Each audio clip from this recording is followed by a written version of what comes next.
vous imaginez maintenant, les efforts de rebranchement sont colossaux. Mais Olivier, la bonne nouvelle à travers tout ça, c'est que depuis les dernières heures, il y a près de 100 000 foyers qui ont retrouvé l'électricité.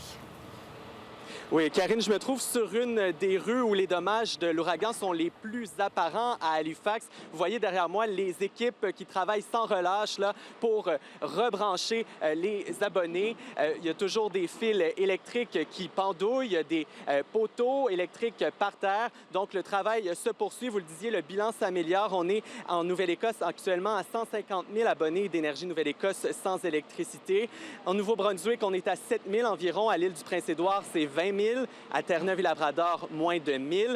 Et pendant ce temps, en Nouvelle-Écosse, l'ingéniosité des citoyens ne suffit plus quand il est question de tenter de conserver leurs aliments frais. Voici le reportage que je vous ai préparé.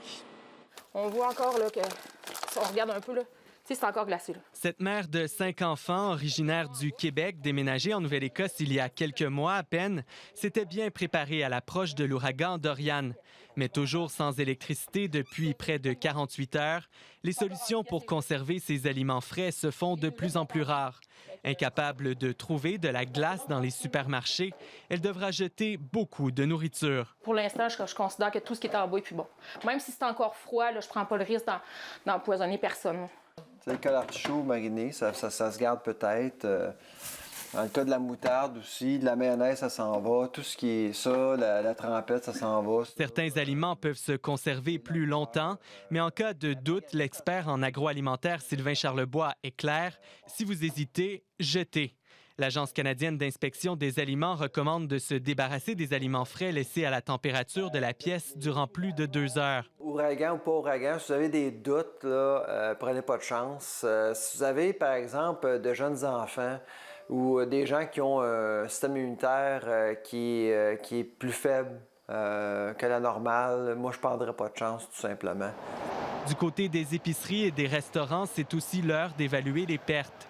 Le café Lara était sans électricité depuis samedi.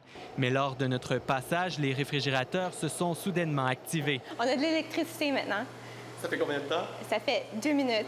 La propriétaire passe en revue son inventaire pour faire une réclamation à sa compagnie d'assurance. Moi, je suis chanceuse, je ne suis pas un gros restaurant, on est un café, c'est surtout du lait. Mais aussi, ce qui est encore plus difficile, c'est que les épiceries ont perdu leur lait aussi. Donc, il faut attendre que les épiceries ont du lait pour ensuite en acheter pour mettre dans nos frigos qui marchent. Si tout va bien, elle sera prête à servir des cafés mardi matin. Plusieurs abonnés encore privés de courant devront faire preuve de patience et réfléchir à d'autres solutions temporaires. Si ça continue, le plan, si on n'a pas, on va voir si on redescend pas au Québec. Là. L'opération de rebranchement pourrait durer 1 semaine. Ici Olivier Lefebvre, Radio-Canada, Halifax.